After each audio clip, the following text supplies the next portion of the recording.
Today we will do some numericals on wave nature of matter and Heisenberg's uncertainty principle in the lesson dual nature of light.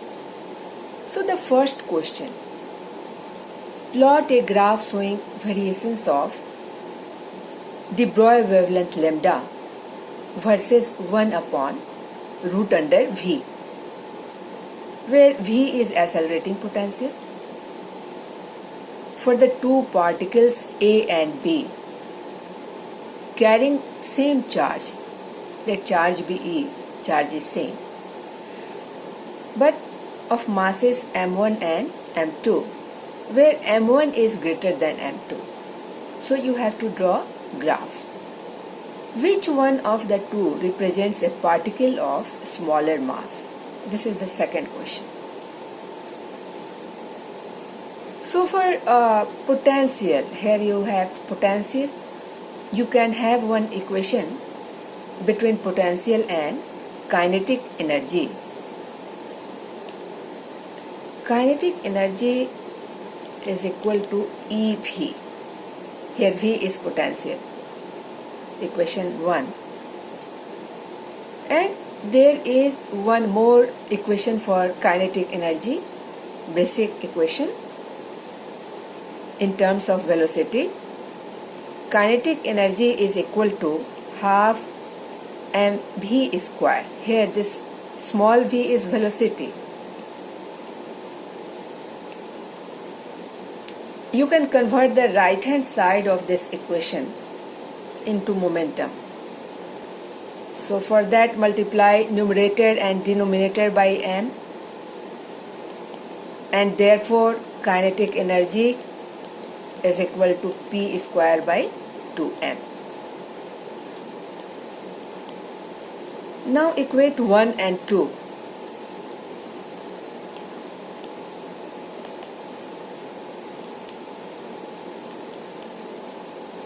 So now you have momentum along one side and potential on the other side. So momentum can be converted into wavelength very easily using de Broglie equation. So this is what we are going to do today. P square by 2m is equal to EV, and therefore P is equal to root under 2m EV. Now using de Broglie equation, it is pronunciated Broglie, but it is spelled as, written as Broglie. So keep it in mind. We know that momentum P is equal to h by lambda. Here h is equal to Planck's constant.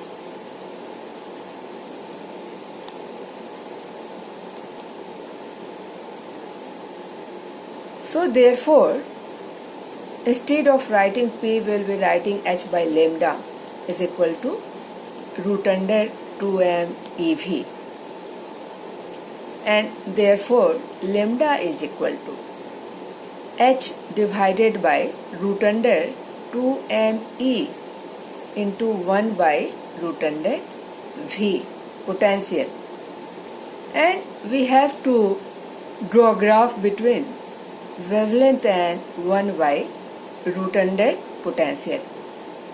So if you notice, the rest of things are constant for any one particle. Here h is constant, Planck's constant, 2 is a constant, charge is a constant, and for a given particle, mass also is a constant. So therefore, the complete term is a constant. H, 2, m, E are constants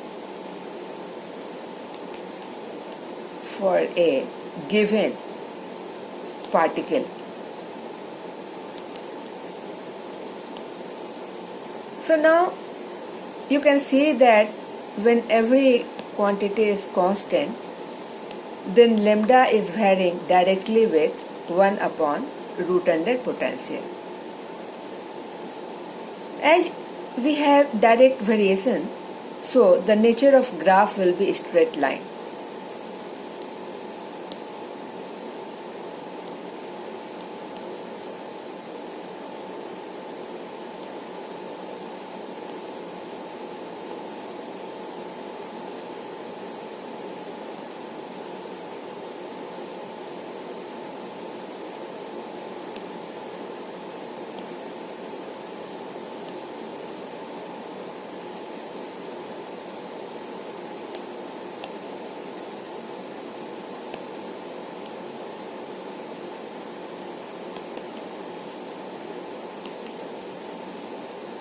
And we have to draw a graph for two particles.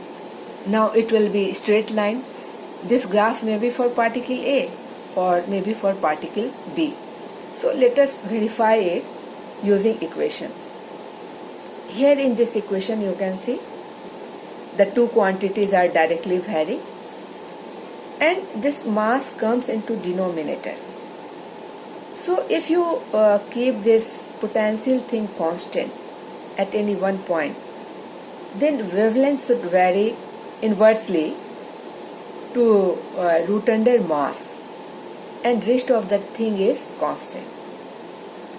So when you take any one point on the graph, any one point here, for keeping your root under 1 by V potential a constant, then you will find this nature of graph, and you will find different wavelengths.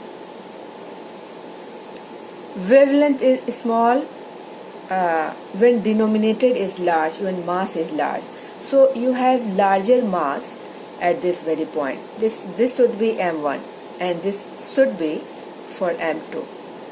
And we already know that M1 is greater than M2.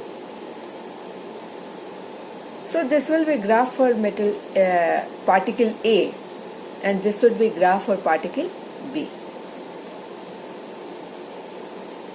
Now question number 2. A proton and an alpha particle having the same de Broglie wavelength. Wavelength is same.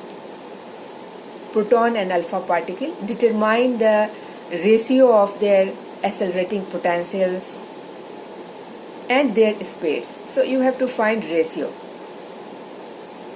As we know that alpha particle has charge equal to charge on 2 protons, and it has mass equal to mass on 4 protons. So now, and it is given that wavelength is same. So when you use the same equation that we have obtained in question number 1, lambda is equal to h by root under 2m eV. Lambda is equal to h by root under 2m eV. Now you will be writing the wavelength for proton as well as alpha particle. So this is your wavelength for proton. H is a constant divided by root under 2 mass of proton, charge on proton, and this is potential of proton, equation number 1. And this is wavelength of alpha particle, and this equals to h upon, h is a constant, root under 2 mass of alpha particle, charge on alpha particle, and accelerating potential of alpha particle. This is your equation 2. Now divide the two equations, and since wavelength of proton and wavelength of alpha particle are same, so they will be cancelled, and therefore 1 is equal to, here h and h also is cancelled. 1 is equal to root under, this term will go in numerator, this lower term, it will go in numerator, and this term will come in denominator. So this is equal to root under 2 mass of alpha particle, charge on alpha particle, and potential of alpha particle divided by root under 2 into mass of proton, okay, charge on proton, and potential of proton. 2 and 2 are cancelled. So now when you square the two sides and when you put the value of mass of alpha particle and charge on alpha particle, so we get that 4 mass of proton, 2 into charge on proton into accelerating potential of alpha particle divided by mass of proton, charge on proton, and accelerating potential of proton is equal to 1. Now mass of proton is cancelled from numerator and denominator, and charge on proton is also cancelled. So therefore accelerating potential of proton when taking in numerator, and it is on the right hand side, this goes in numerator and this in denominator. So accelerating potential of proton divided by accelerating potential of alpha particle is equal to 8. You can write 8:1. So now the second part of the question is to compare their speeds. So let us start comparing. We know that kinetic energy is equal to half mv, this is your velocity, mv square, and also kinetic energy is equal to E into V, this is your potential, capital V.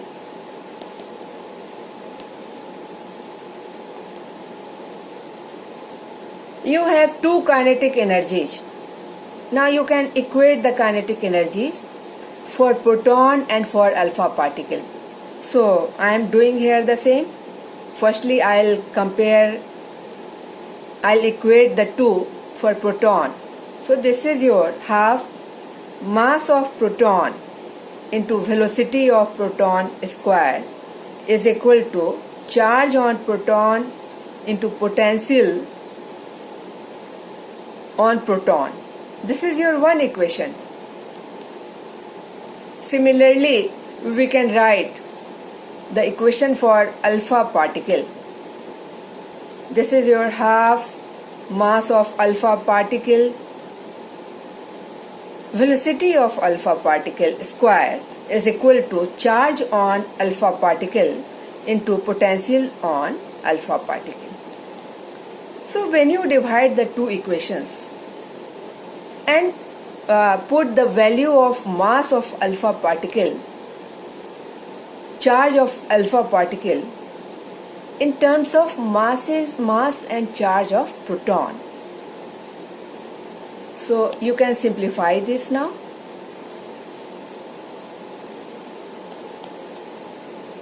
Mass of proton, velocity of proton square divided by, instead of mass of alpha particle, you have 4 into mass of proton into velocity of alpha particle square is equal to charge on proton into, and this ratio we have obtained 8:1. Potential of proton divided by potential due to alpha particle. This ratio is your 8 divided by 1. And charge on alpha particle is equal to 2 into charge on proton. So you can cancel these terms. Therefore, velocity of proton divided by velocity of alpha particle is equal to under root 8 into 4 upon 2, and this is your under root 16. and this is your 4:1. Question number 3. A photon and a proton have the same de Broglie wavelength. So by actual calculations, which has more kinetic energy? So as per de Broglie equation, we know that lambda is equal to h by p. Here p is momentum,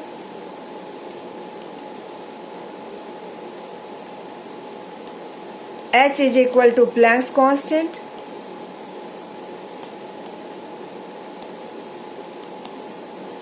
so when wavelength is same, this is a constant, then momentum of the two, photon and proton, will also be same. So you can write that momentum p of photon is equal to momentum p of proton. Now the kinetic energy of photon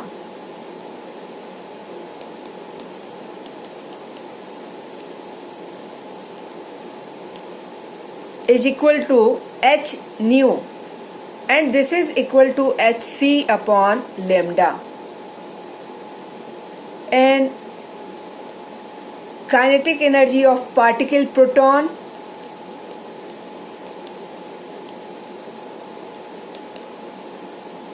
here you will notice that for photon I have used different equation, h nu, it is Einstein's equation, and here for a particle proton I am writing equation of kinetic energy in terms of velocity, because particle has mass and velocity half mv square multiplying and dividing by mass on the right hand side of equation. Ke can be written in terms of p square by 2m. So now you can compare the kinetic energy of photon and kinetic energy of proton by equation 1 and 2.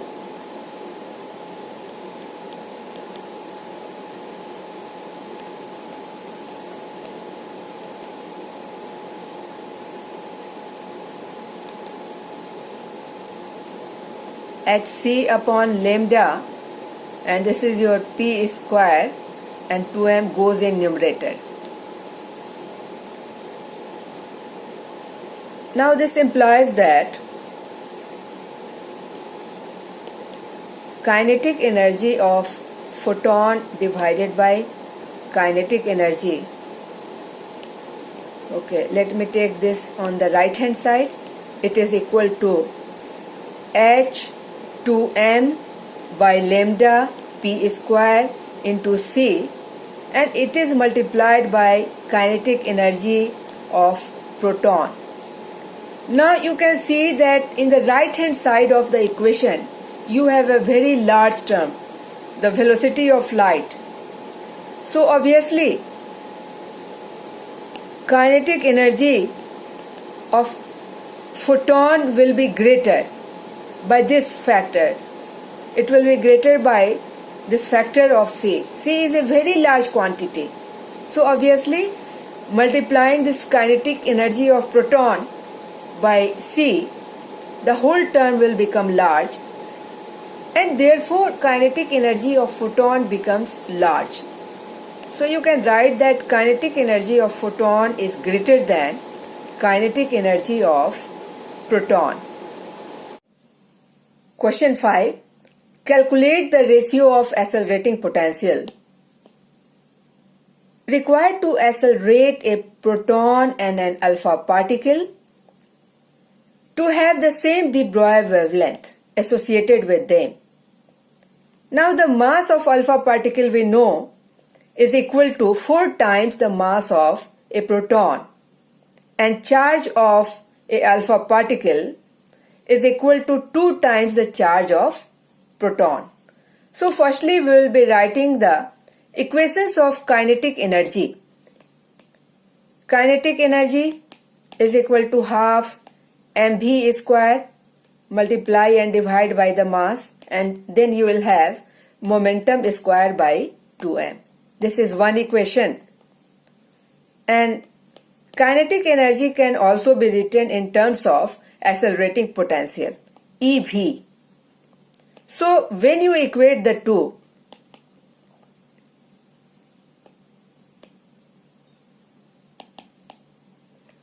EV is equal to P square by 2m, and this is equal to H square by lambda square into 2m. Your momentum by de Broglie's equation is equal to H by lambda. So therefore V is equal to H square by lambda square 2m into E. Now you can compare the accelerating potentials of a proton and an alpha particle using this equation. So let us do. You have accelerating potential of proton is equal to H square by lambda of proton square into 2 into mass of proton into charge on proton. And then accelerating potential of alpha particle is equal to, by the same equation, H square by lambda of alpha particle square 2 into mass of alpha particle into charge on alpha particle. So when you divide the two equations A and B, the common terms will be cancelled from numerator and denominator. And here the two wavelengths are given same. So this will also be cancelled. H lambda of proton is equal to lambda of alpha. The two terms is cancelled. Now accelerating potential of proton divided by accelerating potential of alpha particle is equal to mass of alpha particle into charge on alpha particle divided by mass of proton into charge on proton. And this is your 4 into mass of proton into 2 into charge of proton divided by, the 2 will be cancelled, and therefore a ratio of accelerating potential of a proton to accelerating potential of alpha particle is equal to 8:1. Answer. Now next question. An electron and a proton have the same de Broglie wavelength. Wavelength here is same. Which one of these are having higher kinetic energy? Which is moving faster? So we know that kinetic energy is equal to P square by 2m. Now using de Broglie equation,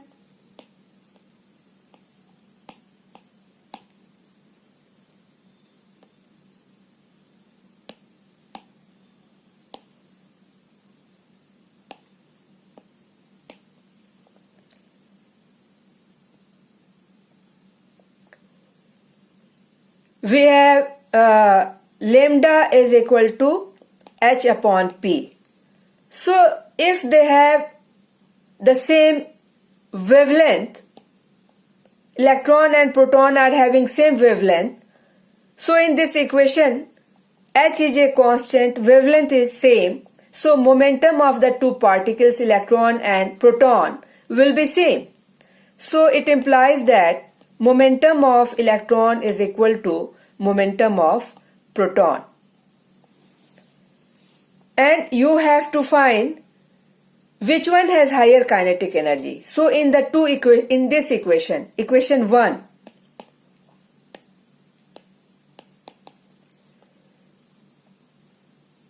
you can write kinetic energy of electron is equal to momentum of electron square by 2 into mass of electron.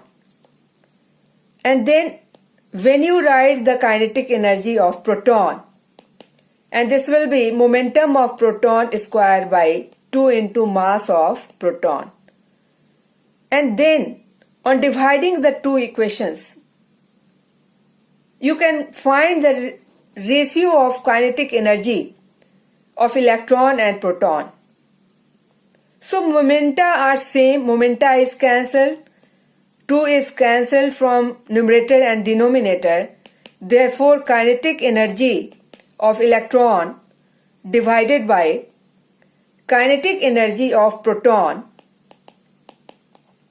it comes equal to, here mass of proton goes in numerator and in denominator you have mass of electron.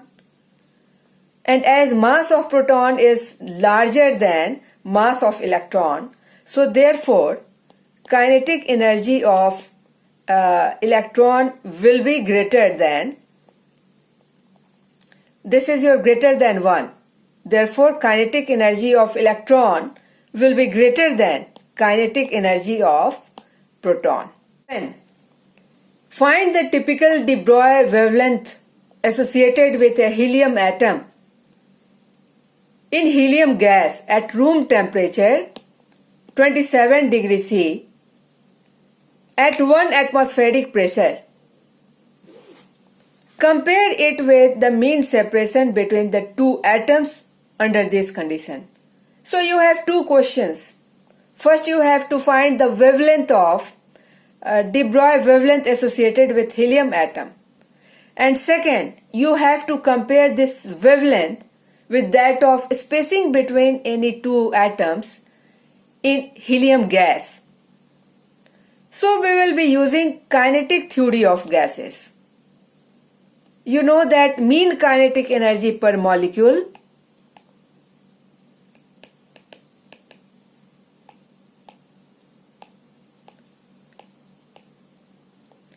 half mv square is equal to 3 by 2 kT.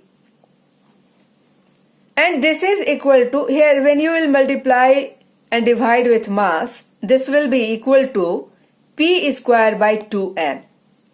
Here K is equal to Boltzmann constant and T is equal to absolute temperature.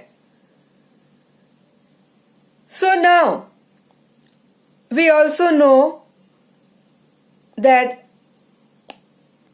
using de Broglie equation,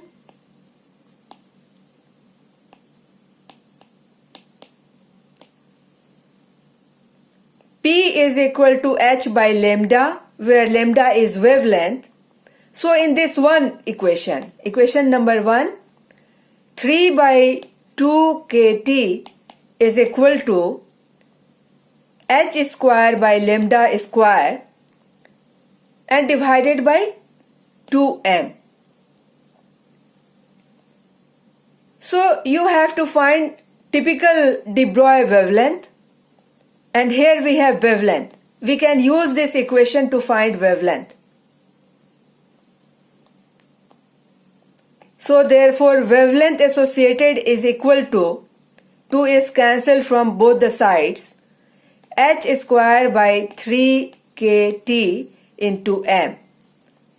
And therefore lambda comes equal to 6.62 into 10 to the power minus 34 whole square divided by 3 into, and Boltzmann constant K is equal to your 1.38 into 10 to power minus 23,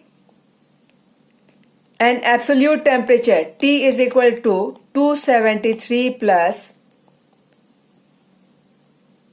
27. Yes, this is your 27 and this is equal to 300 Kelvin. So here absolute temperature is 300 Kelvin and mass of the helium atom is 4 into mass of proton, and mass number, okay, mass is 4. So wavelength comes equal to, I have already calculated this. This has come equal to 0.73 into 10 to the power minus 10 meter. Now part 2 of question 7. Compare the wavelength obtained with the mean separation between the two atoms under these conditions in a helium gas. So for that, for 1 mole of the gas,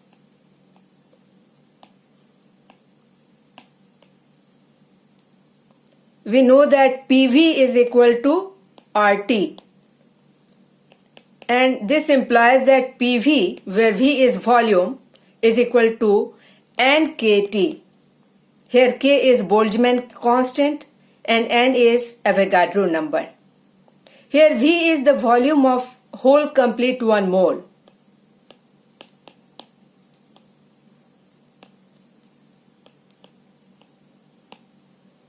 Therefore, volume in 1 molecule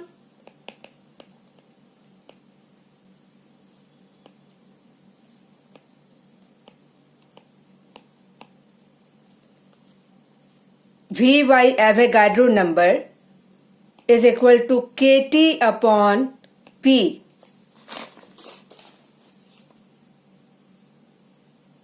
So now you know that this is volume for 1 molecule, some volume for you have 1 molecule. This volume will be spherical one, and this volume V by N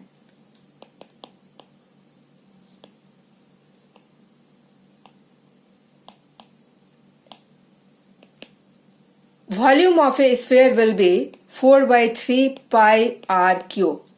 Now, if you neglect the constant, all these constants, so you will find that the volume can be replaced by r cube for simplicity. So, in this equation, if you name this equation as equation A, so in equation A, RQ is equal to KT upon P.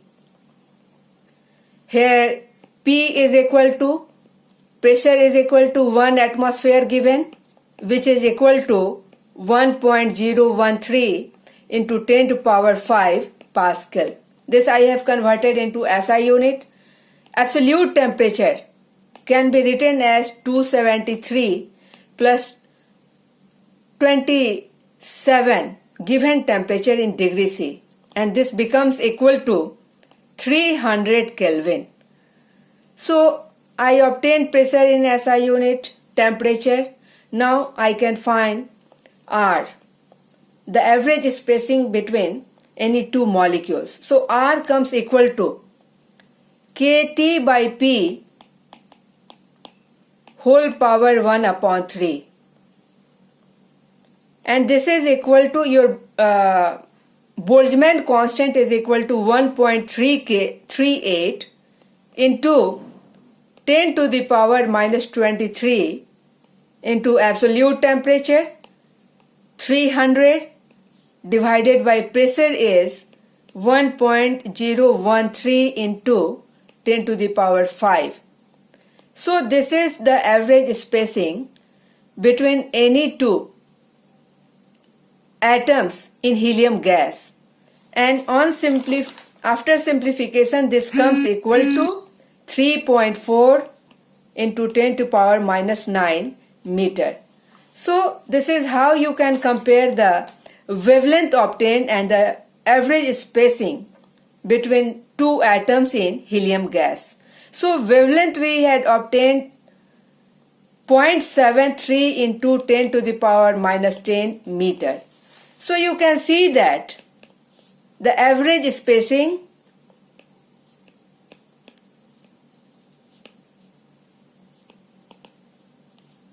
between the two atoms,